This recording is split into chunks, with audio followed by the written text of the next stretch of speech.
Hey guys, this is Siddharth from Gadget Gizmo, and in this video, I am going to talk about the iPhone SE. So, the iPhone SE, as you know, was launched way back by Apple as a smaller form factor, as a smaller sibling of the older iPhones, and it comes in the same form factor as the iPhone 8. So, but before we get started, please consider subscribing my channel and liking this video and hitting the bell icon so you get the notification whenever a new video hits the channel. It would be definitely appreciable to me if you would subscribe to my channel and like this video. So let's get started. First of all, the iPhone SE 2020, as called by Apple, was launched in a press release, and it is rumored to cost. It is the official pricing of the product is around $400 in the US. So, but it is launching in India at around 42,500 rupees. So it's a different pricing situation for both of these countries. But before that, let's talk about the processors and the cameras.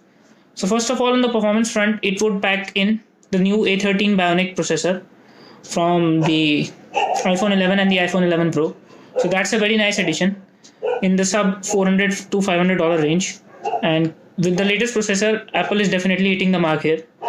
We are now living in an era where Apple is pricing its phones at around $399 and OnePlus is coming up with phones at $899. So there's definitely a reversal there. But the phone packs in quite a lot at $399. It only has an LCD screen, but you cannot afford much at this price. And definitely it has the new A13 Bionic processor, and it will just have a single camera on the back. But it will still do the portrait and the lighting effects primarily due to the A13 Bionic processor, which is a very powerful processor and has excellent image processing capabilities. So it will be an excellent camera and would be a good camera for the price range. Also, talking about the screen, it will have large bezels on the top and the bottom, just like the iPhone 8. It would have a 4.7-inch screen.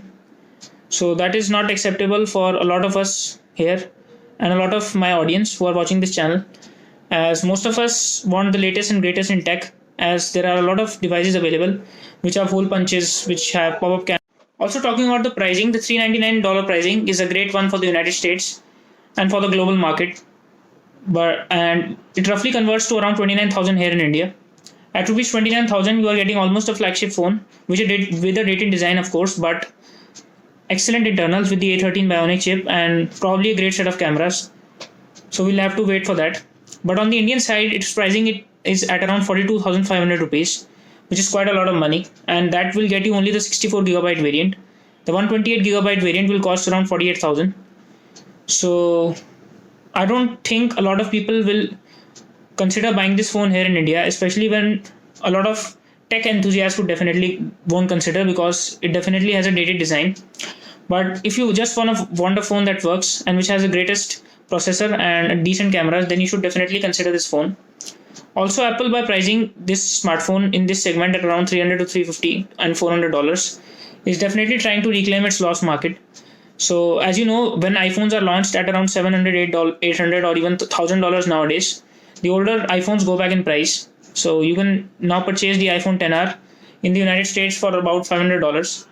But $399 is even undercutting that. So that's a great option and a great advantage to Apple, who have launched this phone at about $399.